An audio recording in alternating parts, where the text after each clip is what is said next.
परराष्ट्र मंत्री पंडित जवाहरलाल नेहरूपासून ते आता जयशंकरपर्यंत यांच्यापर्यंत अनेक झालेले असले तरी कैलासवासी सुषमा स्वराजजी यांनी या पहिल्या परराष्ट्र मंत्री होत्या ज्यांनी परराष्ट्र व्यवहार मंत्रालयाला एक मानवी चेहरा दिला आणि लोकांपर्यंत ते परराष्ट्र धोरण घेऊन जाण्यास मदत केली, महत्त्वाचं योगदान दिलं. त्यांच्या स्मृतींना वंदन करतो. आजच्या कार्यक्रमाचे अध्यक्ष श्री शशांक बापटजी, कट्टी सर, साठे सर आणि इतर सगळे मान्यवर मित्र सगळे इथे दुसऱ्यांदा येताना मला अतिशय आनंद होत आहे. आणि बोरिवलीसारख्या उपनगरात अशा प्रकारे परराष्ट्र व्यवहार आणि या सगळ्या विषयांवर ते सगळं वाचणारा, त्याचं रसग्रहण करणारा, त्याच्यावर विचार करणारा आणि आपली मतं तयार करणारा एक वर्ग आहे हे बघून खूप आनंदाची ही बाब आहे. कारण देशाचं परराष्ट्र धोरण हे काही मुठभर लोकांच्या त्यांचा तो विषय असता कामा नये, तो सर्वांचा विषय असावा, सर्वांचं त्याच्यामध्ये योगदान असावं असं माझं मत आहे. आणि त्यामुळे अशा प्रकारे संवाद साधणं हे अतिशय आनंदाची गोष्ट आहे. आपल्यापैकी अनेक जण, मला कल्पना आहे, केसरी ट्रॅव्हल, विना ट्रॅव्हल, इतर सगळ्या कुठल्या ना कुठल्या तरी ट्रॅव्हलतर्फे युरोपात जाऊन आले असावेत आणि त्यामुळे युरोपच्या ट्रिपचं काही मला इथे वर्णन करायचं नाही आहे. पण एका घटनेच्या संदर्भाने आजच्या व्याख्यानाला सुरुवात करतो.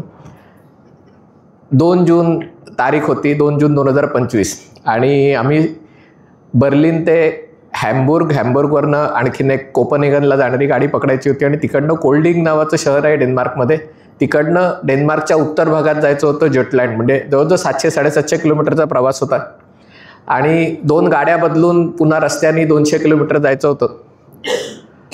आणि आम्ही जेव्हा वॉर्शॉहून बर्लिनला चाललो होतो तेव्हा गाडीत असताना एक ईमेल आली, मेसेज आला की आमची गाडी 8 मिनटं उशिरा धावत आहे. माझ्या मनात विचारायला रे वा, जर्मन रेल्वे म्हणजे तुम्ही रेल्वेच्या गाडीच्या वेळेनुसार आपल्या घड्याळाची वेळ सेट करू शकता. 8 मिनटं लेट म्हणजे आपण आपल्याकडे अशा गोष्टी धरतही नाही. आणि म्हणून बर्लिनला पोचलो. मग वाटायला लागलं उगाचच हॅम्बुर्गला 2 गाड्या बदलण्यामध्ये आपण 1.25 तासाचं अंतर ठेवलेलं आहे. खरं तर जिथे 7 मिनटं 8 मिनटं गाडी लेट असेल तिथे पुढची गाडी मिळाली असती. आणि तसं आम्ही जेव्हा बर्लिनहून डेन्मार्कमध्ये प्रवासाला निघालो तेव्हा हॅम्बुर्गला गाडी अगदी डॉट ऑन टाईम पोचली आणि मग पुढची गाडी 10:53 होती. एक साधारणतः 1.25 तास 1.5 तास अंतर होतं मध्ये. आपल्याकडे सवय असते तसं आपण वेटिंग रूम कुठे ते बघायला गेलो, कारण वेटिंग रूम आपल्याकडे सवयीची असते. आणि तिकडे रेल्वे स्टेशनवर बघितलं वेटिंग रूम कुठे आहे, तर तिथे सांगितलं इथे काही वेटिंग रूम वगैरे नाही आहे. मी म्हटलं बरोबर आहे की गाड्या जिथे लेटच होत नाही तिथे वेटिंग रूम कशाला पाहिजे. आणि म्हणून मग आम्ही प्लॅटफॉर्मवर येऊन उभे राहिलो. साधारणतः 10:30च्या आसपास मेसेज आला की गाडी 15 मिनटं उशिराने धावत आहे. उभे राहिलो, ठीक आहे. 10:53 होऊन गेले. 11ची सुमारास पुन्हा 11 ते 11:15 पुन्हा 11:15ला अनाऊन्स केलं 11:30ला गाडी येते. आमच्या शेजारी 2 डॅनिश बायका, डेन्मार्कच्या बायका, दोघी 70s होत्या, शांतपणे उभ्या होत्या. आम्ही अस्वस्थ चुळबुळ होते, काय चाललंय कळत नाही. पण त्यांच्यासाठी मी त्यांना विचारलं की तुम्हाला काही, कारण बसायला पण सोय नव्हती, कुठे उभे राहूनच सगळे. ते म्हणले हे नेहमीच आहे. म्हटलं नेहमीच आहे म्हणून मग 11:30 झाले, 12 झाले. दुसऱ्या 2-3 गाड्या येऊन गेल्या आणि 12:30 वाजता त्यांनी घोषणा केली की 12:53ला पुढची गाडी येणार आहे. ती अर्थात आमची गाडी नव्हती. आणि त्याच्यात जर तुमच्याकडे आधीच्या गाडीचं तिकीट असेल तर तुम्ही प्रवास करू शकता, बसायला मिळालं तर तुमची मर्जी, नाही तर मग उभं राहून प्रवास करू शकता. आणि युरोपात रेल्वेचं तिकीट हे विमानापेक्षा बरेचदा महाग असतं. आणि जेव्हा गाडी आली तेव्हा गाडीत चढल्यावर जवळपास 2-2.5 तास आम्ही उभा राहून प्रवास केला. इथे सवय मुंबईमध्ये लोकलमध्ये उभं राहून प्रवास करायची. पण गाडीत गर्दी बघून, आणि अनेक लोक तिथे लंडनहून स्वीडनला वगैरे चालले होते, ते चक्क मधल्या गँगवेमध्ये झोपले उशी टाकून वगैरे. मी म्हटलं आपण नेमक्या कुठल्या देशात आलोय. कारण जर्मनी हा युरोपमधला सगळ्यात आघाडीचा देश, औद्योगिक, ज्याला युरोपचं धडधडणारा औद्योगिक हृदय वगैरे म्हणणारा देश. आणि पण नंतर जेव्हा बघितलं तेव्हा ही गोष्ट जर्मनीमध्ये नित्यनेमाची झालेली आहे. याचं कारण म्हणजे कुठेतरी जर्मनीसारख्या देशातही कोणाला हाताने काम करायला नको आहे, सगळ्यांना टेबल खुर्चीत बसून शक्य झाल्यास वर्क फ्रॉम होम वगैरे असंच अपेक्षा आहे. आणि त्याच्यामुळे जर्मन रेल्वे, खास करून त्याचा जो ईस्ट जर्मनीचा जो भाग होता तिथे बऱ्याच वेळात त्याचं डागडुजी, रिपेअर्स वगैरे न केलं गेल्यामुळे गाड्या बरेचदा बंद पडतात, लेट धावतात आणि त्या मनाने आपल्याकडच्या गाड्या हल्ली जास्त वेळेवर धावतात असा अनुभव आला. त्याच बर्लिन स्टेशन, म्हणजे तुम्हाला थोडासा प्रश्न पडेल की मी हे अशी सुरुवात का केली, पण म्हणजे जेव्हा बर्लिनला उतरलो, बर्लिन स्टेशनच्या बाहेर बघितलं तर मला दृश्य बघून मला आश्चर्याचा धक्का बसला. आपल्याकडे जसे रेल्वे स्टेशनच्या बाहेर, छत्रपती शिवाजी महाराज टर्मिनसच्या बाहेर जसे भिकारी असतात, तसे इथे गोरे भिकारी, काळे भिकारी, अरब भिकारी, म्हणजे एवढे भिकारी बर्लिन स्टेशनच्या बाहेर. मग नंतर आम्ही बर्लिनला, तिथलं जे बर्लिन कॅथेड्रल, बर्लिनमधलं सगळ्यात भव्य चर्च आहे, चर्चमध्ये कुठल्या तरी अनाथाश्रमासाठी देणग्या मागायला 3-4 मुली आल्या. मग बघितलं तर या मुस्लिम मुली होत्या. म्हटलं चर्चमध्ये मुस्लिम मुली काय करतायत? म्हणजे आपल्याला सवय असते की या देणग्या बिणग्या म्हणजे एक प्रकारे भीक मागायचा वेगळा प्रकार असतो, म्हणजे कारण मग म्हणून आम्ही तिकडनं बाहेर पडलो तर दुसऱ्या 4 मुली आल्या. आणि जसं जसं आम्ही बर्लिनमध्ये पुढे जात होतो म्हणजे तशा अशा यांच्या टोळ्या सिरियन लोकांच्या. याचं कारण म्हणजे 10 लाख सिरियन लोक जर्मनीने गेल्या काही वर्षात आत घेतलेली आहेत. त्याच्यामुळचं जर्मनीचं राजकारण पूर्णपणे ढवळून निघालेलं आहे. एक उदाहरण द्यायचं झालं तर आत्ताच याच वर्षी जर्मनीमध्ये निवडणुका झाल्या आणि जसं आपल्याकडे महाविकास आघाडी झाली होती, म्हणजे भाजपला सत्तेपासून दूर ठेवण्यासाठी शिवसेना आणि काँग्रेस आणि राष्ट्रवादी एकत्र आले होते, तसंच जर्मनीमध्येही AFD, अल्टरनेटिव्ह फॉर डॉइचलँड, हा तिथला अति उजव्या विचारसरणीचा, काही लोकांच्या मते अगदी नाझीवादी आणि अशा वंशवादी वगैरे पक्ष आहेत, त्याला सत्तेपासून दूर ठेवण्यासाठी जर्मनीच्या राजकारणातले 2 कट्टर विरोधक, Christian democratic union and social Democrats, हे एकत्र येऊन त्यांनी सरकार बनवलं. पण अवघ्या 6 महिन्यात, आणि त्यांचे अध्यक्ष हे ब्लॅक रॉकमध्ये वरिष्ठ अधिकारी होते, स्वतः हेलिकॉप्टर पायलट, म्हणजे उच्च शिक्षित, म्हणजे स्वतः ट्राईड, म्हणजे सगळं आयुष्यात बरंच यश संपादित केलेले, मग राजकारणात आलेले. आणि अवघ्या 5 महिन्यात अल्टरनेटिव्ह फॉर डॉइचलँडची लोकप्रियता ख्रिश्चन डेमोक्रेटिक युनियनच्या पुढे गेली.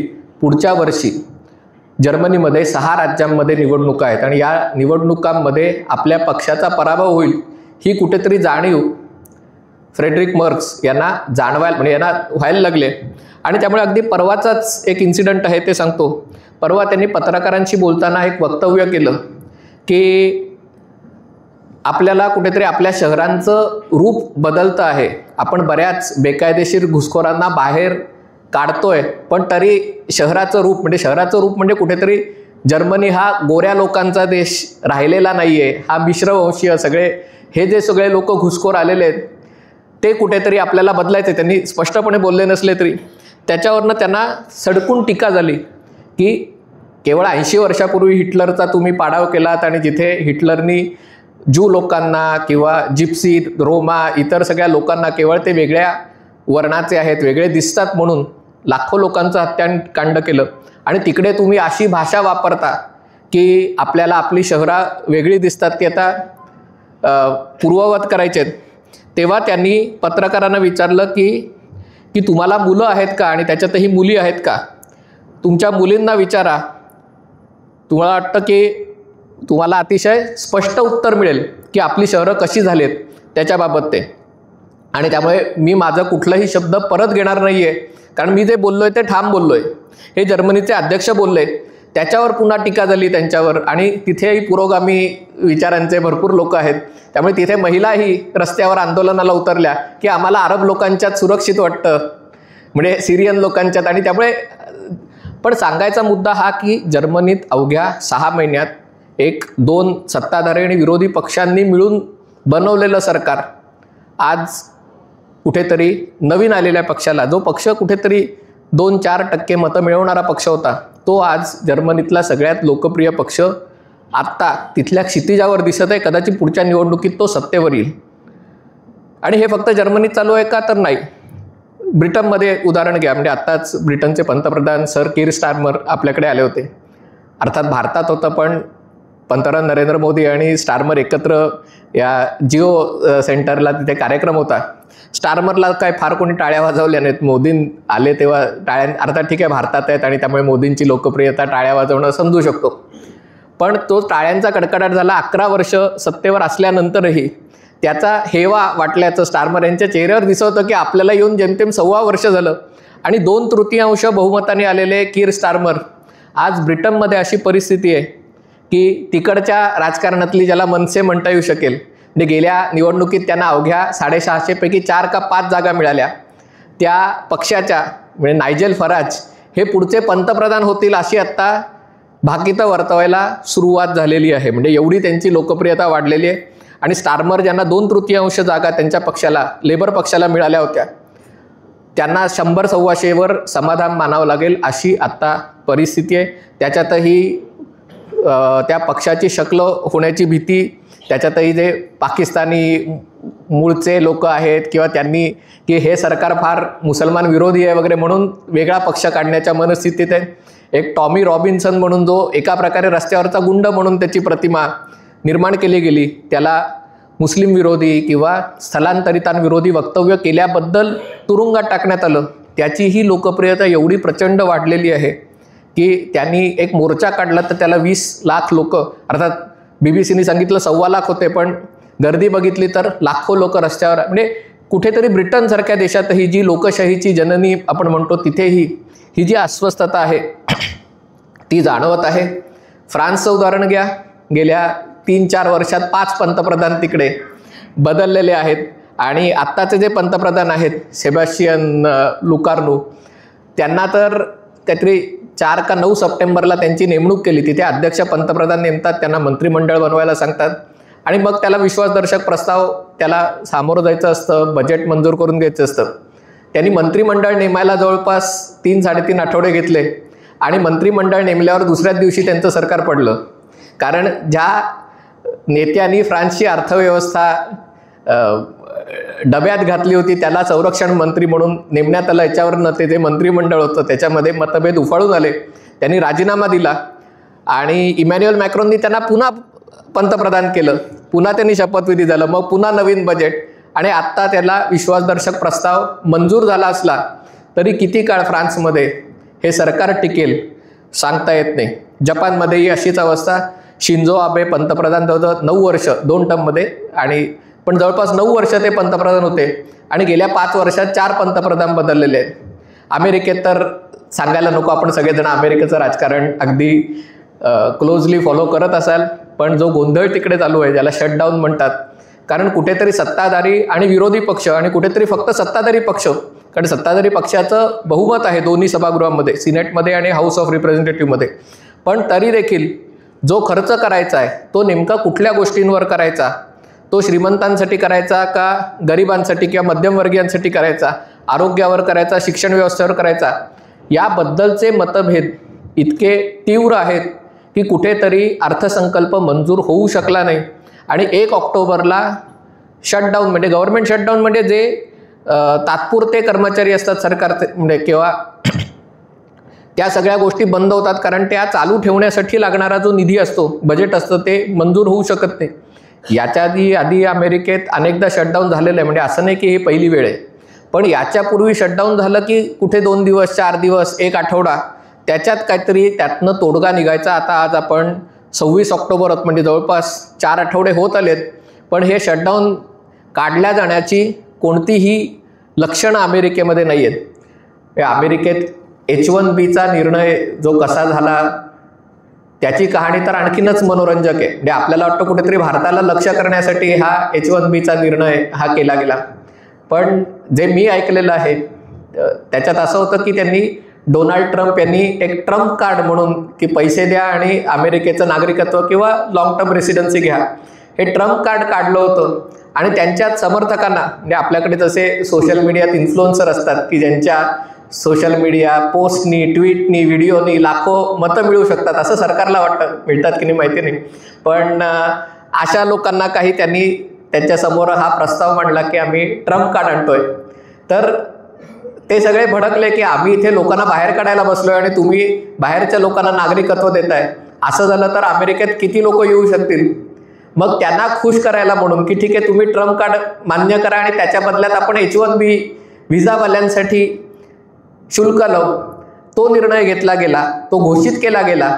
पण तो घोषित करताना ज्या बिग टेक कंपन्यांनी, मोठ्या तंत्रज्ञान कंपन्यांनी ट्रम्प यांना, रिपब्लिकन पक्षाला देणग्या देऊन सत्तेवर आणण्यात मदत केली किंवा सत्तेवर आल्यावर मोठ्या प्रमाणावर देणग्या दिल्या, त्यांना यामागे विचारात घेतलं गेलं नव्हतं. आणि त्यामुळे जेव्हा त्यांना हा निर्णय कळला तेव्हा त्यांनी ट्रम्प यांना पुन्हा दबाव टाकला की असं केलं तर आम्हाला आमचं दुकान बंद करावं लागेल. कारण एवढ्या मोठ्या प्रमाणावर जर लोकांना $1,00,000 फी भरायला लागली तर उद्योग अमेरिकेबाहेर जातील. आणि मग निर्णय बदलण्यात आला आणि त्याचं खापर त्या मंत्र्यांवर, स्कॉट बेसेंट किंवा त्यांच्यावर ते फोडण्यात आलं. ते सांगायचा मुद्दा हा की ब्रिटन असेल, फ्रान्स असेल, जर्मनी असेल, जपान असेल, अमेरिका असेल, तुम्ही म्हणाल हे काही सगळे 5-6 श्रीमंत देश म्हणजे विकसित देश, हेच काही जग नाही आहे, 200 देश जगामध्ये. पण तुम्ही बघायला गेला तर खास करून कोविडचा काळ सुरू झाल्यानंतर आफ्रिकेतल्या 6 देशांमध्ये लष्करी म्हणजे राज्यक्रांत्या झालेल्या आहेत, लष्करी बंड झालेलं आहे. आणि त्याच्यामध्ये माली असेल, गिनी असेल, Sudan, Burkina Faso, Niger, Gabon या 6 देशामध्ये लष्करांनी तिथलं सरकार उलथवून टाकलेलं आहे. येमेनचा तर प्रश्न अजून चिघळत आहे. आपल्या शेजारी देशांमध्ये बघा, श्रीलंकेमध्ये जो एका प्रकारे उठाव झाला, लोक अध्यक्षांच्या प्रासादात गेले, तिकडे कोणी स्विमिंग पूलमध्ये उड्या मारतंय, कोणी स्वयंपाकघरात जाऊन जे काही खायला मिळतंय ते खातंय. ही दृश्य जशी श्रीलंकेत पाहिली तशाच गोष्टी आपण बांगलादेशमध्येही पाहिल्या. आता त्याच्या मागे कोण आहे काय आहे आता मी याच्यामध्ये जात नाही. पण बांगलादेशमध्येही लोकनियुक्त सरकार हे उलथवून टाकण्यात आलं. म्यानमारमध्ये यादवी युद्ध सुरू आहे, त्याच्यातही अजून सरकारचं जेमतेम देशाच्या 50-60% भागावर नियंत्रण आहे. बाकीच्या सगळ्या ज्या चीन, कचिन, काईन, शान, मून हे जे सगळे हे आहेत त्या भागात तिथे त्यांचं स्वतःचं स्वायत्तता किंवा स्वतःचं राज्य चालल्यासारखी परिस्थिती आहे. पाकिस्तानमध्ये आपण बघतोच आहोत की गेल्या काही महिन्यांपूर्वी बलोच लोकांचा एक उठाव आणि त्या भागातलं ज्याला इन्सर्जन्सी म्हणतात, स्वातंत्र्ययुद्ध आपल्यापैकी काही जण त्याला म्हणू शकतात, पण बलोच लोकांचा उठाव शांत होतोय. तो आता खैबर पख्तूनख्वामध्ये मोठ्या प्रमाणावर बंड सुरू झालाय. त्याचा परिणाम तालिबान आणि भारत यांच्यातले संबंध आता त्याला एक नवीन पालवी फुटू लागलेली आहे. म्हणजे आपल्या शेजारी जरी बघायला गेलं तरी कुठेतरी हीच परिस्थिती आहे. आणि म्हणून मी म्हटलं की आजचं व्याख्यान हे मी काही असं काही एका विषयावरचं व्याख्यान नाही आहे. ज्या गोष्टी आपल्याला कड्या ज्या वेगवेगळ्या दिसतात त्या एकमेकांना जुळवण्याचा हा प्रयत्न आहे. हा एक प्रयत्न आहे. मी असं नाही म्हणणार की तो 100% काही अचूक असेल, कारण शेवटी जगात काय होतं त्याचं आपण आपापल्या परीने आकलन करण्याचा प्रयत्न करतो, त्याचा अर्थ लावायचा प्रयत्न करतो आणि त्या गोष्टी आपल्याकडे कशा प्रकारे टाळता येतील किंवा तिथे होत आहेत तर आपल्याकडे का होत नाही आहेत, याच्यात काही आपलं काहीतरी चांगलं आहे का, आपण नशीबवान आहोत, काय नेमकं कारण आहे याचा आपण काहीतरी विचार करण्याचा प्रयत्न करतो. तसाच हा प्रयत्न आहे.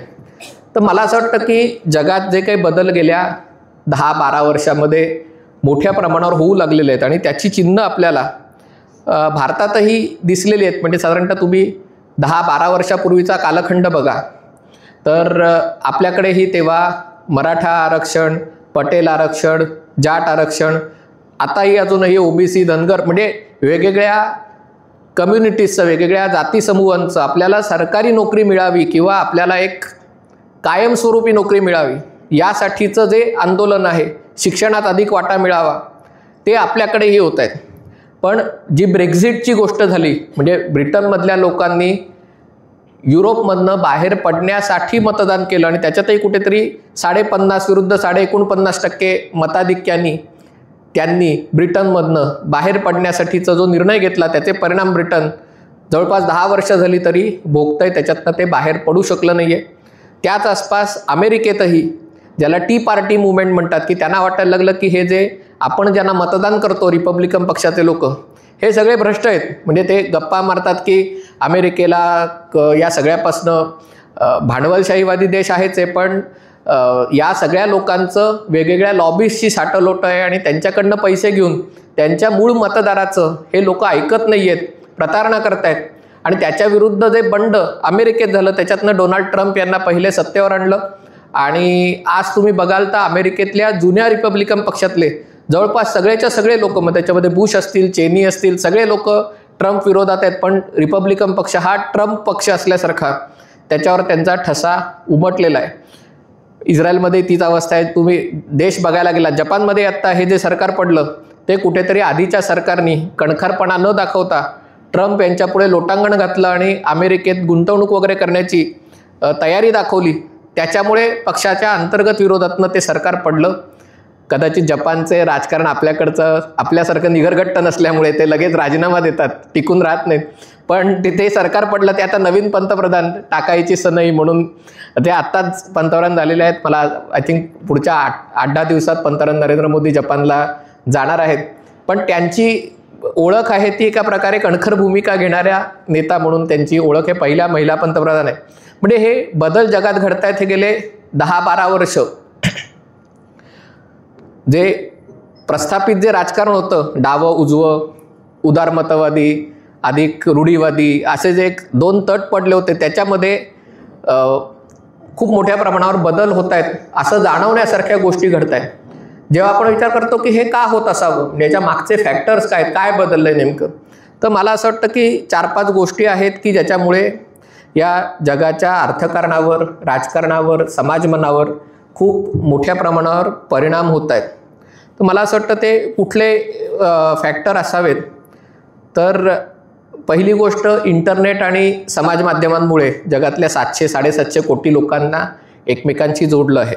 एक जगातला मोठा वर्ग होता. मला आत्ताच कार्यक्रमाच्या पूर्वी कोणी सांगितलं की वयाच्या 60पर्यंत राजकारण अजिबात आम्ही वाचत नव्हतो, बघत नव्हतो. तुम्ही यूट्यूबमुळे वगैरे हे सगळं आम्ही बघायला लागलो आणि त्याच्यात गोडी निर्माण झाली.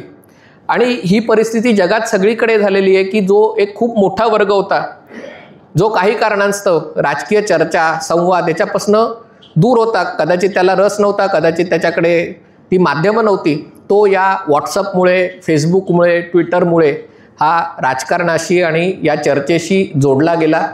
आणि त्यामुळे त्याची जी मतं आहेत, जी पूर्वी ऐकली जात नव्हती, फक्त 5 वर्षांनी निवडणुकीत जायचं, मतदान करायचं, घरी यायचं, एवढाच त्याचा लोकशाही प्रक्रियेमधला सहभाग होता, तो सहभाग आता अधिक तीव्रतेने जाणवायला लागलाय. त्यांची मतं कधीच राजकीय, ज्याला पॉलिटिकली करेक्ट म्हणतो, ती कधीच नव्हती. कारण त्याला जसं वाटत होतं जग, तशी भूमिका राजकीय नेते घेत नव्हते. कुठल्या ना कुठल्या तरी दबावाखाली, कुठल्या ना कुठल्या तरी वैचारिक बांधिलकीपोटी. आणि त्यामुळे ते जसं बोलायला लागले, ते जसं त्यांना ऐकायला हवं, तशा प्रकारचे नेते राजकारणामध्ये त्यांचा उदय झालेला. आणि मग त्याला लेफ्ट विंग असो, राईट विंग असो, पॉप्युलिझम, लोकानुनय करणारे, लोकांच्या भावना ओळखून त्या दृष्टीने राजकारण करणारे राजकीय नेते जगाच्या पटलावर सगळीकडे दिसायला लागले. दुसरी गोष्ट त्याच्यातनं म्हणून म्हणलं की इंटरनेटमुळे सगळ्यात महत्त्वाची कुठली गोष्ट झाली असेल तर ते अस्मितेचं राजकारण. ती जातीची अस्मिता असो, धर्माची असो, भाषेची असो, पण किंवा बाहेरचे विरुद्ध परप्रांतीय विरुद्ध स्वप्रांतीय ही जी अस्मिता असो, ते अस्मितेचं राजकारण अधिक तीव्र व्हायला लागलं आहे. दुसरी गोष्ट जी आपण नाकारू शकत नाही जगात, ज्याला क्लायमेट चेंज म्हणतो, वातावरणातील बदल आहेत. आता दिवाळीतही पाऊस पडला, त्यामुळे काही मी तुम्हाला सांगायला नको काय बदल आजूबाजूला होत आहेत ते. पण या वातावरणातील बदलामुळे अनेक गोष्टींमध्ये राजकारणावर आणि अर्थकारणावरही खूप मोठा परिणाम झाला आहे. म्हणजे हे जे सगळं गेल्या 10-12 वर्षात स्थलांतर होतं आहे, त्याच्या मागचं एक कारण आहे की शेती आता शाश्वत उरलेली नाही आहे. शेती करणं म्हणजे जो पूर्वी ज्याला म्हणजे कनिष्ठ नोकरी म्हटलं जायचं आणि शेती सगळ्यात वरची म्हटलं जायचं, ती आता नोकरी सगळ्यात पहिले आणि शेती सगळ्यात खालची अशी अवस्था झाल्यामुळे जो शेतकरी वर्ग होता, मोठी जमीन असलेला वर्ग होता, आज त्याची जमिनीचे तुकडे पडले. कुटुंब संख्या वाढल्यामुळे, वातावरणातील बदलामुळे पीक येईल की नाही शाश्वती नाही. आणि दुसरीकडे ज्यांना नोकरी आहे, पांढरपेशी नोकऱ्या आहेत, त्यांचं जे सुखाचं आयुष्य आहे की मलाही असं आयुष्य असायला हवं, त्याच्यामुळे कुठेतरी शहरात यायचं. पण शहरात आल्यावर घर परवडत नाही, शिक्षण परवडत नाही. शहरात आलो तर आपली संस्कृती म्हणजे हे आता मी या पुस्तकात प्रकाशित होणाऱ्या लिहिलेलं आहे की युरोपमध्ये सगळीकडे हीच अवस्था आहे की कुठेतरी प्रत्येक देशाची राजधानी, आणि जे आपण मुंबईचं राजकारण म्हणतो त्याच्यातही हा मुद्दा येतोच की मुंबई ही महाराष्ट्राची राजधानी असल्याची परिस्थिती आहे का नाही, कुठेतरी ती संस्कृती आणि इतर राज्याची संस्कृती. तसं युरोपमध्ये देशाची संस्कृती आणि राजधानी याच्यामध्ये कुठेतरी एक दरी वाढताना दिसते. पण याच्या मागे वातावरणातील बदलांचा जो भाग आहे, इतर ठिकाणी जे लाखो लोकांचं स्थलांतर होत आहे आफ्रिकेमधनं खास करून, त्याला वातावरणातील बदल कारणीभूत आहे. वातावरणातील बदल जेवढे कारणीभूत आहेत तेवढंच युद्ध आणि यादवी युद्ध ते देखील कारणीभूत आहे. सुदैवाने ऑपरेशन सिंदूर 4 दिवसात संपलं. अनेकांना अजूनही वाटतं की ते पाकिस्तानचा पूर्ण पराभव करेपर्यंत युद्ध लढायला होतं, पण जर युद्ध वेळीच थांबलं नाही तर त्याचे जे राजकारणावर, अर्थकारणावर, समाजावर परिणाम होतात ते तुम्ही रशिया युक्रेन युद्धात किंवा गाझापट्टीतल्या युद्धात बघू शकता. गाझापट्टीत आता युद्धविराम झाला असला तरी रशिया युक्रेन युद्ध आता 3.5 वर्ष सुरू आहे आणि कधी ते थांबेल सांगता येत नाही. आखातातला जो सगळा सिरिया आणि या भागातले लाखो लोकांनी स्थलांतर केलेलं आहे. एकट्या जर्मनीत सिरियातनं 10 लाख लोक सिरियातनं जर्मनीत आलेले आहेत. म्हणजे कोणालाही, आणि तिथे 56 अरब देश आहेत, इतर अरब देशात जायचं नाही आहे, सगळ्यांना तिकडनं युरोपात जायचं आहे. कारण कुठेतरी तिथे जी जीवनशैली आहे ती आपल्याला हवी, या उद्देशाने जे स्थलांतर आहे ते युरोपकडे मुख्यतः स्थलांतर होताना दिसतंय. आणि त्यामुळे युद्धामुळे जसं स्थलांतर वाढलंय तसंच युद्धामुळे महागाई वाढली. कारण जागतिकीकरणाच्या अर्थकारणामध्ये आपल्याला जे सांगितलं होतं की माझ्याकडे नारळ चांगले मिळतात, तुमच्याकडे आंबे चांगले मिळतात, तुम्ही आंबे द्या, मी नारळ देतो, म्हणजे या आधारावर जग चालेल. पण हे करताना हे खूप सोपं उदाहरण झालं, पण ज्याला कॉम्प्लिकेटेड, ज्याला सप्लाय चेन म्हणतो आपण, ज्या पुरवठा साखळ्या होत्या त्या आपण अशा प्रकारे तयार केल्या की विकसित जग किंवा श्रीमंत देश यांचं उत्पादन क्षेत्र जवळपास त्यांनी, जर्मनी आणि जपानचा थोडासा अपवाद वगळता, त्यांनी उत्पादन क्षेत्रातनं पूर्णपणे बाहेर येऊन, कारण ते प्रदूषण करतं त्याच्यामुळे त्याच्यातनं बाहेर येऊन सेवा क्षेत्रावर भर दिला. आणि कोविड आणि त्याच्यानंतर ही युद्ध, त्याच्यामुळे या देशांमध्ये जो खूप मोठ्या प्रमाणावर स्थित्यंतर होतं आहे. कारण अन्नधान्याच्या किमती 4 पट 5 पट वाढल्या, पेट्रोल डिझेलच्या गॅसच्या किमती मोठ्या प्रमाणावर वाढल्या आणि त्याच्यामुळे इतर देशांमध्ये परिणाम होऊन तिकडनं बेकायदेशीर लोक या देशांमध्ये यायला लागले. आणि या सगळ्यामुळे युरोपचं राजकारण, अमेरिकेचं राजकारण हे ढवळून निघालेलं आहे. आणि त्यामुळे हा जो भाग आहे म्हणजे वातावरणातील बदलांचा भाग आहे, तसाच या युद्धांमुळे पुरवठा साखळ्या तुटल्या, चीनमुळे पुरवठा साखळ्या तुटल्या. कारण चीननी ज्या प्रकारे कोविड काळामध्ये लॉकडाऊन करून टाकलं, तेव्हा चीनमधनं येणारा माल या देशांमध्ये बंद झाला, तेव्हा याची जाणीव झाली. आणि नंतर चीननी या सगळ्याचं एक स्ट्रॅटेजिक वेपन म्हणून, शस्त्र म्हणून चीननी वापरायला सुरुवात केली. आता अमेरिकेचे अध्यक्ष डोनाल्ड ट्रम्पही त्याचाच वापर करतायत, पैशाचा वापर करतायत की म्हणजे युद्ध शस्त्रांनी न लढता डॉलरनी लढायचं किंवा आर्थिक निर्बंध किंवा टॅरिफ लावून लढायचं, ही जी प्रवृत्ती वाढते त्याच्यामुळे जग हे 1990 पासून ते 2025 म्हणजे 2020 पर्यंत एकमेकाला अधिक घट्टपणे जोडलं जात होतं. ते आता प्रत्येक देश स्वतःचं बेट, स्वतःची स्वायत्तता, स्वतःचं सेल्फ रिलायन्स हे करण्याचा प्रयत्न करत आहे. आणि त्याला जोड जर कुठली मिळाली असेल आता, तर ही ज्याला आर्टिफिशियल इंटेलिजन्स, ते जे आत्ता त्याचं नवीन वादळ येऊ घातलंय, त्याच्यामुळे तर जगावर काय परिणाम होणार आहेत त्याची कल्पना ही आत्ता आपल्यापैकी बऱ्याच जणांना नाही आहे. कदाचित हे जरा अवास्तव कल्पना असेल, पण AI क्षेत्राचे खूप गंभीर परिणाम जगावर होणार आहेत. साधं उदाहरण द्यायचं झालं तर जे आपण ChatGPT वापरतो OpenAI, त्या OpenAIची विजेची मागणी साधारणतः 1000 मेगावॅटवरनं यावर्षी ती 2000 मेगावॅटपर्यंत जाईल. पण असा अंदाज आहे की 2033 पर्यंत या OpenAIची विजेची मागणी 2.5 लाख मेगावॅट इतकी होईल. 2.5 लाख मेगावॅट म्हणजे किती, तर भारताचं आत्ताचं जे एकूण विजेचं वापर आहे, अख्ख्या 140 कोटी लोकांचा विजेचा वापर, त्याच्या जवळपास 1.5 किंवा 2 वीज एकटी AI बनवणारी कंपनी, तिला ही वीज लागणार आहे.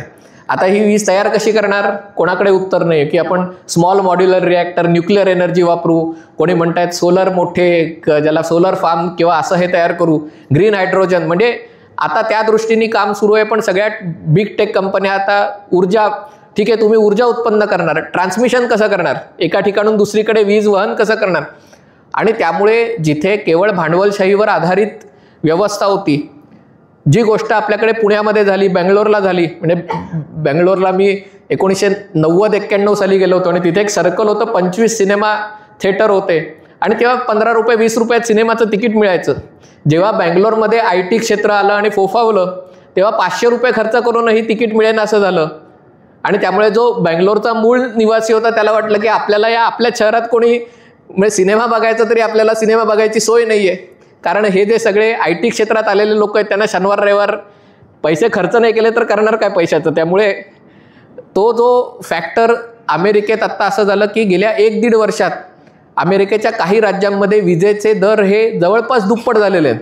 का तर तिथल्या ज्या IT म्हणजे AI कंपन्या होत्या त्यांचा विजेचा वापर एवढा वाढला आहे की जो जास्त दराने वीज घेईल त्याला आम्ही वीज देऊ, हा साधा सोपा हिशोब आहे. पण या AIमुळे म्हणजे असं म्हणतात की औद्योगिक क्रांतीमुळे तुम्ही म्हणजे माणूस जी हाताने कामं करायचं ते यंत्र करायला लागलं. त्याच्यानंतर जी मोबिलिटी किंवा हे झालं त्याच्यामुळे तुम्ही पायानी चालत जायचं ते चाकं विमानं ह्याच्यावर आलं. पण AIमुळे ते तुम्ही डोक्याने काम करत होतात ते कामही आता एका प्रकारे सबस्टिट्यूट त्याचा होणार असल्यामुळे मग 70-80% लोकांनी करायचं काय, म्हणजे हा प्रश्न आहे की सगळ्यांना मग जसं आपल्याकडे 80 कोटी लोकांना सरकार धान्य देतं तसं सगळ्यांना धान्य, डेटा पॅकेट आणि हे देऊन की दिवसभर गाणी ऐका, सिनेमे बघा आणि आरामाचं आयुष्य जगा. याच्यामध्ये पण हा हसण्यावरी नेण्याचा विषय नाही आहे. याच्यामुळे राजकारणावर जे परिणाम होणार आहेत, सामाजिक विषमतेवर जे परिणाम होणार आहेत, त्याची अजून माणसाच्या मानसशास्त्रावर जे परिणाम होणार आहेत, म्हणजे माणसाच्या परस्परातील संबंधांवर जे परिणाम होणार आहेत त्याचा अजून पुरेसा आकलन झालंय, पुरेसा आपण अभ्यास करतोय. अशी आता परिस्थिती नाही, सगळं जग त्याच्यासाठी प्रयत्न करतंय. मग तुम्ही म्हणाल भारत या सगळ्या म्हणजे या अस्वस्थते भारत का वेगळा वाटतो, म्हणजे आपण एकाच विचाराचे आहोत आणि सगळ्यांना म्हणजे पंतप्रधान नरेंद्र मोदींचं कौतुक करायचं आहे वगैरे म्हणून आपण भारत आश्वस्त आहे का किंवा आश्वासक आहे का असं आहे का. तर मला नाही वाटत की अगदी म्हणजे सरकारचं कौतुक करायला किंवा मोदींचं कौतुक करायला म्हणून भारत आश्वासक वाटतोय असं मी म्हणतोय. मला असं वाटतं की भारताच्या काही गोष्टी थोड्या वेगळ्या आहेत आणि त्याच्यामुळे भारत या सगळ्यामध्ये कुठेतरी आत्ता वेगळा जाणवतोय. असं नाही म्हणत आहे की भारत सुरक्षित आहे किंवा फार त्याच्यातनं फार काळ तो वेगळा राहू शकेल. पण पहिला फॅक्टर मला असं वाटतं की आपल्याला अशा प्रकारची परिस्थिती सहन करायची किमान 1000 वर्षांची सवय आहे.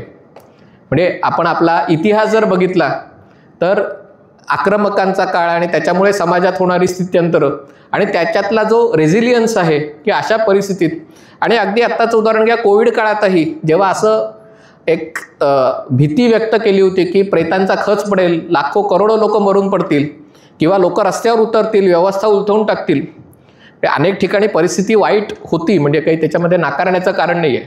आणि सरकारने काय केलं हा वेगळा विषय, पण जी भारतीय लोकांच्यातली अंगभूत जी सहनशक्ती आहे की परिस्थिती थोडी बिकट झाली तरी आपण टिकाव धरून राहू शकतो, आपण लगेच रस्त्यावर म्हणजे हा मला खास करून भारत आणि अमेरिका या देशांमधला फरक जाणवतो. म्हणजे आपल्याकडे जी संस्कृती आहे त्याचा जो धागा आहे, भले त्याच्यात संघर्ष असतील, मतभेद असतील, पण तो संस्कृतीचा धागा घट्ट आहे. अमेरिकेत समाज आहे हा समृद्धीमुळे एकत्र आहे. ज्या दिवशी त्या समृद्धीला तडे जातील अमेरिकेतले लोक एकमेकांचे जीव घेतील, कारण बाकी फॅक्टर असा, भले त्यांनी अमेरिकन ड्रीम वगैरे करण्याचा प्रयत्न केला असेल पण कुठेतरीही आर्थिक समृद्धीच्या आधारावर तो देश एकमेकांना, दॅट इज द ग्लू, तर त्याच्यामुळे तो देश एकमेकाला जोडला गेलेला आहे. हा त्यातला पहिला फॅक्टर आहे. दुसरा फॅक्टर मला असं वाटतं की ज्या अस्वस्थतेतून जग, खास करून विकसित जग आत्ता जात आहे, ती अस्वस्थता आपण साधारणतः 1985 ते 2014 या 30 वर्षाच्या कालखंडात अनुभवले. कारण जे परिणाम आत्ता युरोपवर होत आहेत तशाच प्रकारचे परिणाम आपल्याकडे म्हणजे सोव्हिएत रशियाच्या विघटनाच्या आधीपासून ते जाणवायला लागले होते. मग त्याचे राजकीयदृष्ट्या कसे त्याच्यातनं मंडल कमंडल, त्याच्यानंतर वेगवेगळे विषय त्याच्यातनं पुढे आले. पण त्याच्यानंतर एक जवळपास 30 वर्षाचं आघाडी सरकारचा, कारण दोन्ही राजकीय पक्ष त्यांच्यासाठी आर्थिक उदारीकरण हा ऑप्शनला टाकायचा विषय बनला नाही, कारण तुम्हाला अनेक गोष्टी करण्याचं कंपल्शन, तुम्हाला गोष्टी कराव्या लागल्यात आणि त्याचा राजकारणावर परिणाम झाला. त्याच्यातनं प्रादेशिक पक्ष, मग प्रादेशिक पक्षांचे परिवारवादी पक्ष झाले आणि नंतर पुन्हा त्याचं कन्सॉलिडेशनची स्टेज. आता बिहार निवडणुकीनंतर अधिक ते स्पष्ट होईल की नेमकं काय होतंय. पण भारत कुठेतरी पुन्हा कन्सॉलिडेट होण्याच्या, म्हणजे जे युरोप आत्ता अनुभवतोय ते आपण थोडंसं आणखीन 25-30 वर्ष आपल्याला त्याची सवय झाल्यामुळे आपण त्याच्यातनं आता बाहेर पडतोय. ते लोक आत शिरतात या सगळ्या याच्यामध्ये. म्हणजे खास करून मला हा प्रश्न वाटत होता की या सगळ्या देशांमध्ये प्रस्थापित राजकीय पक्षाचे राजकीय पक्ष हे होत आहेत, जे जर्मनीमध्ये आहे, ब्रिटनमध्ये लेबर पक्ष लोकप्रियतेची कमी होते, पण जो विरोधी पक्ष आहे, कॉन्झर्वेटिव्ह पक्ष, टोरीज, त्यांची वाढत नाही, नवीन पक्ष राजकीय याच्यावर येत आहेत. आणि त्यामुळे भारतात अजूनही हे असं का होत नाही, तर मला असं वाटतं की भारतात ही एक गोष्ट त्याच्या पहिल्यापासून. आणखीन एक गोष्ट मला जाणवते आणि त्याच्यासाठी सरकारचं कौतुक करणं गरजेचं आहे की खास करून कोविड काळामुळे, आणि त्याला थोडंसं लोकांचं हे असेलही, पण कुठेतरी ज्या सामान्य लोकांच्या गरजा आहेत, म्हणजे कोविडचं संकट आलं तेव्हा आपल्याकडचं उष्ट खरकटं खाणारे संपादक अमर्त्य सेन वगैरे त्यांचं वाचून लिहित होते की आपणही तिजोरीचे दरवाजे उघडे केले पाहिजेत, लोकांना 70% 80% पगार देऊन टाकला पाहिजे. म्हणजे अगदी इस्रायलसारख्या देशांनी हे केलं. म्हणजे असं नाही आहे की युरोपातल्या बऱ्याच देशांनी हे केलं, की कारण तेव्हा त्यांना वाटलं की कोविडचं संकट 4-5 महिन्यामध्ये जाणारं आहे, पण त्याच्यामुळे ते संकट लांबेल आणि त्याच्यामुळे इतर संकट निर्माण होतील हा विचार तेव्हा केला नाही. आपल्याकडे त्याला जेव्हा देहाती अर्थशास्त्र म्हणा, काही म्हणा, त्याचा उपहास करा, पण जे अंथरूण पाहून पाय पसरावे हे जे आपल्या कुठेतरी डोक्यात बसलेलं आहे, त्याच्यामुळे कोविडच्या काळातही उपाययोजना करताना ज्याला जेवायला मिळणार नाही त्याच्या ताटात अन्न कसं पडेल, किंवा ज्याला तग धरून राहण्यासाठी पुरेसा पैसा कसा दिला जाईल, एवढाच विचार केला गेला. म्हणजे जे खाऊन पिऊन सुखी आहेत, ज्यांना 2 वेळचा पगार मिळतोय, त्यांना याच्यामध्ये थोडीशी फरफट झाली, उद्योगधंद्यांना याच्यामध्ये फरफट झाली, पण ते रेझिलियन्समुळे ते त्याच्यात टिकाव धरून शकले. आणि या सगळ्या काळात आपली अर्थव्यवस्था, म्हणजे जे युरोपातल्या देशांची अवस्था आहे की देशाच्या GDPच्या 100%, 125%, 150% कर्जाचा बोजा झालेला आहे, आणि त्यामुळे त्यांना आता आर्थिक सुधारणा करण्याशिवाय पर्याय उरलेला नाही आहे. लोक रस्त्यावर येत आहेत, आंदोलनं करतायत, संप करतायत, पण तुमच्या डोक्यावर कर्जाचा एवढा बोजा झालेला असतो तेव्हा तुम्हाला ती चैन नसते. आपल्याकडे ती अजून आर्थिक शिस्त या सगळ्या काळामध्ये कुठेतरी जपल्यामुळे त्याचा फायदा आपल्याला, तेव्हा त्याच्यावर टीका झाली पण आता आपल्याला त्याचा फायदा जाणवतोय. आणखीन एक गोष्ट मला या सगळ्यामध्ये जाणवते, म्हणजे आता जर आपण भारताकडे बघितलं तर अर्थव्यवस्थेचा दरवाढ म्हणजे ती 9%, 10% असा होत नाही, 6%, 6.5%वर आपण आलोय. पण आता नवीन एक अंदाजानुसार की एवढी आर्थिक विकासाचा दर एवढा पुरेसा आहे, कारण आता ते सगळं स्वप्न होतं, मुक्त व्यापार, जागतिकीकरण, आता ते स्वप्न मागे पडलेलं आहे. आणि हे सगळं होताना आणखीन एक गोष्ट आपण जी केली, म्हणजे जे आत्मनिर्भर भारत, मेक इन इंडियाला किती यश मिळालं, किती आपण मॅन्युफॅक्चरिंग करतो, हा चर्चेचा भाग थोडा दूर ठेवूया. पण या संरक्षणाच्या बाबतीत खास करून आणि तंत्रज्ञानाच्या बाबतीत जे आत्मनिर्भरतेचा आपण तेव्हा जो नारा दिला तेव्हा त्याची थट्टा झाली की काय, शेवटी म्हणजे मोबाईल तुम्ही मेक इन इंडिया म्हणता पण त्यातला कॅमेरा बाहेरचा, प्रोसेसिंग बाहेरचा, म्हणजे मग काय आपण बनवतो काय, चार्जर बनवतो का फक्त, म्हणजे ही वस्तुस्थिती आहे. म्हणजे याच्यामध्ये नाकारायचं काही कारण नाही आहे. पण हे तेव्हा जेव्हा सुरुवात केली, आज 5 वर्षानंतर 6 वर्षांनी आपण त्याच्यात पुढे जायला सुरुवात केलेली आहे. साधारण उदाहरण द्यायचं झालं तर आता मी ठाण्याहून येताना इकडे एरवी मी गुगल मॅप्स लावतो, पण आता मी मॅपल म्हणून ॲप आहे, पहिले आपण हे ॲप डाउनलोड करताना मला असं वाटलं की आपण स्वदेशी वापरावं म्हणून हे ॲप डाउनलोड करतोय की ट्विटरच्या ऐवजी कू वापरा, भले ते सबस्टँडर्ड असलं तरी ते वापरा कारण आपल्याला देशभक्ती दाखवायची. पण खरंच सांगतो हे मॅपल ॲप आहे ते गुगल मॅप्सपेक्षा कितीतरी चांगलं आहे. कारण जो गुगल मॅप्सवर जो गोंधळ होतो की फ्लायओव्हर घ्यायचा का नाही, कारण त्याच्यात तो बाण दाखवतात आणि आपण नेमका फ्लायओव्हरच्या खाली नसतो आणि आपण फ्लायओव्हर घेतो आणि मग पुन्हा वळसा पडतो. याच्यामध्ये बहुतेक भारताच्या गरजा लक्षात घेऊन ते बनवलं असल्यामुळे फ्लायओव्हर वगैरे आला की ती वेगळी विंडो ओपन करतो आणि दाखवतो की कुठे खड्डा आहे, कुठे काय झालंय. हे सगळं अर्थात इस्रायलमध्ये एक वेज नावाचा ॲप होतं, त्याच्यातही म्हणजे असं नाही की भारतात ही पहिल्यांदा गोष्ट आली, पण जेव्हा आपण आपल्या गरजांनुसार आपल्या गोष्टी करायला लागतो तेव्हा आपण जगापेक्षा काही गोष्टी पुढे नेऊ शकतो. संरक्षणाच्या बाबतीतही जेव्हा स्वर्गीय मनोहर पर्रीकरांनी याची सगळ्याची तेव्हा सुरुवात केली होती की आत्मनिर्भर भारत संरक्षणाच्या बाबतीत, तेव्हा आपण त्याला ऑफसेट क्लॉज वगैरे केलं होतं की तुम्ही, कारण पूर्वी आपल्याला त्याचा अभिमान असायचा की आपण रशियाकडनं विमानं घेतोय, इस्रायलकडनं मिसाईल घेतोय, म्हणजे यात लाज वाटायची गोष्ट होती, ती आपण अभिमान वाटायची गोष्ट बनवून ठेवली होती. पण जेव्हा हे 2015-16च्या आसपास जेव्हा मेक इन इंडिया डिफेन्सच्या अंतर्गत आपण जेव्हा ऑफसेट आणि या गोष्टी करायला सुरुवात केली तेव्हा त्याच्यातही अडथळे आले. लक्षात आलं की डिफेन्स प्रोक्युअरमेंटची जी प्रोसेस आहे खरेदी करण्याची, तिला 5 वर्ष 7 वर्ष लागतात. तुम्ही ऑफसेट करायला गेलात तर कंपनीला जेव्हा ऑर्डर मिळेल तेव्हा ती गुंतवणूक करेल. भारत विमानं घेणार आहे म्हणून मी ती म्हणजे आणि 7 वर्षांनी ऑर्डर मिळणार तर मी आज गुंतवणूक करणार नाही. त्याची संधी मिळाली, सवय लागली आणि आज त्याचा चांगला परिणाम म्हणजे ब्लेसिंग इन डिस्गाईज म्हणा हवं तर. पण हे तेव्हा असं वाटलं होतं की आता युद्ध होणारच नाही, युद्धाचं जग संपलं, आता आपण शहाणपणाच्या जगात आलेलो आहोत वगैरे असा समज होता. पण रशिया युक्रेन युद्धामुळे आणि गाझापट्टीतल्या युद्धामुळे आज ज्या प्रकारच्या गोष्टी जगात चालू आहेत, युरोपामध्ये एकट्या युरोपमध्ये संरक्षणावर 800 अब्ज युरो, कल्पना करा आपल्याकडे देशात 50, 60, 70 अब्ज डॉलर FDI होते, 800 अब्ज युरो डिफेन्सवर खर्च केला जाणार आहे. आणि युरोपची आज उत्पादन करण्याची क्षमता खूप, कारण तिथे यांनी या सुधारणावादी विचारांनी त्यांचे न्यूक्लिअर प्लांट्स बंद करून टाकले, कोल एनर्जी बंद करून टाकली, सोलरवर एवढं होत नाही, म्हणजे हीट जनरेट करायला जी क्षमता लागते ती त्यांनी बंद केल्यामुळे. आणि त्याच्यातही गंमत म्हणजे जर्मनीमध्ये काय त्यांनी टँक डिझाईन करताना त्याच्यामध्ये प्रेग्नंट सोल्जर्स म्हणजे महिला स्त्री पुरुष समानता आणि गर्भवती सैनिकांना त्या टँकमध्ये प्रवास करता आला पाहिजे. म्हणजे तुम्ही टँक लढण्यासाठी बांधताय का लोकांना प्रवास करण्यासाठी बांधताय. पण हे कुठेतरी अल्ट्रा पुरोगामित्वाचे जे विचार आहेत त्याच्यामुळे उत्पादनाचा खर्च वाढतो आणि मग त्याची डिले हे होतं. कालचीच बातमी आहे, पोर्शा म्हणून जर्मन कंपनी आहे, त्यांनी इलेक्ट्रिक व्हेकल त्याची लाईन बंद करून IC इंजिन त्याच्या, कारण हे सगळे अशा प्रकारचा विचार करत असल्यामुळे चीनची जी स्पर्धा आहे, चायना हा फॅक्टर तरी मी अजून या ह्याच्यामध्ये उल्लेख केला नाही. पहिले असं वाटत होतं की चीन हा फक्त लो टेक्नॉलॉजी किंवा लो कॉस्ट गोष्टी बनवणारा देश आहे.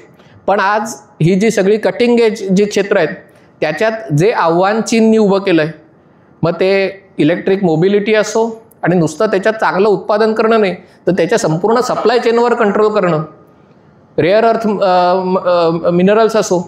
आणि त्याच्यामुळे कुठेतरी अमेरिका आणि युरोपच्या पुढे जे संकट निर्माण झालेलं आहे, आपण याच्यातनं 5-6 वर्षापूर्वी वेगळ्या कारणासाठी असेल कदाचित आपण त्याच्यातनं बाहेर पडायचे पद्धतशीर प्रयत्न केले, त्यामुळे आज आपण पूर्ण बाहेर नाही आलोय, पण आज आपण श्वास घेऊ शकतोय आणि आपण पुढे जायच्या उमेदीने काम करू शकतोय. याच्यातनं चांगली गोष्ट ही होती म्हणजे H1B आणि याच्यामुळे की जे टॅलेंट भारत सोडून जात होतं ते कदाचित नाईलाजानी का होईना त्याला भारताकडे यावं लागतंय. आणि भारतात आल्यावर आज मला पहिल्यांदा म्हणजे 2015-16 पासून बघतोय, आज मला पहिल्यांदा तो आत्मविश्वास दिसतोय की आपण जगापेक्षा चांगलं काहीतरी विचार करू शकतो, बनवू शकतो. ती आपल्याकडे क्षमता पहिल्यापासून होती. म्हणजे अनेक या सगळ्या मोठ्या बिग टेक कंपन्यांमध्ये महत्त्वाची कामं करणारे भारतीय लोक यांना त्या पदावर होते. पण सक्सेसफुल एंटरप्राइज बनवून ती प्रॉडक्ट लॉन्च करणं, प्रॉडक्ट डिझाईन करणं आणि त्याला फायनान्स. यूट्यूबचं उदाहरण घ्या, यूट्यूबची जेव्हा संकल्पना हे केली तेव्हा काय अमेरिकेकडे त्या कंपनीकडे पैसे नव्हते, त्यांनी कर्ज काढून ते कंटेंट क्रिएटर्स आहेत त्यांना महिना 10,000, 20,000, 1 लाख, 5 लाख रुपये द्यायला सुरुवात केली. त्यांनी द्यायला सुरुवात केली, लोक बघायला लागले, जाहिरातदार आले, 5 वर्षात कंपनी प्रॉफिटेबल झाली. आपल्याकडे 140 कोटी लोकांचं मार्केट आहे, पण आपण अमेरिकन कंपन्यांच्याच आहारी जाऊन आपल्याकडे कोणी असा विचार केला नाही की चला मी 10 वर्ष तोटा सहन करतो पण मी याच्यात पैसे टाकतो.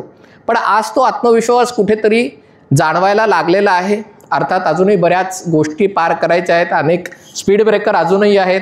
याच्यामध्ये कोर्टाचं सगळ्यात मोठं योगदान आहे की त्याच्यात होणारी दिरंगाई, त्याच्यात होणारा तो साफ करण्याची गरज आहे. एकूणच स्ट्रीमलाइनिंग ज्याला कायदे कानून नियम आहे त्याच्यातही बऱ्याचपैकी बदलाची गरज आहे. ज्या सगळ्या कन्सल्टिंग इंडस्ट्री आपल्याकडे आहे, सरकारला सल्ले देणारे लोक आहेत ते सगळे परदेशी कंपन्या आहेत, त्याच्यात एक आत्मनिर्भरता अजूनही येण्याची गरज आहे. अनेक गोष्टी बाकी आहेत, मी असं नाही म्हणत की सगळं साफ आहे. पण या सगळ्याच्या पार्श्वभूमीवर मला असं वाटतं की बाकी बाजू आहे. इथे मी माझं विवेचन थांबवतो आणि आपल्या प्रश्नांची उत्तरं द्यायला मला आवडेल, कारण नाहीतर नुसतं बोलण्याला किती वेळ आपल्याला बोलता येईल, पण तुम्ही प्रश्न विचाराल तर मला नक्की आवडेल उत्तर द्यायला. धन्यवाद.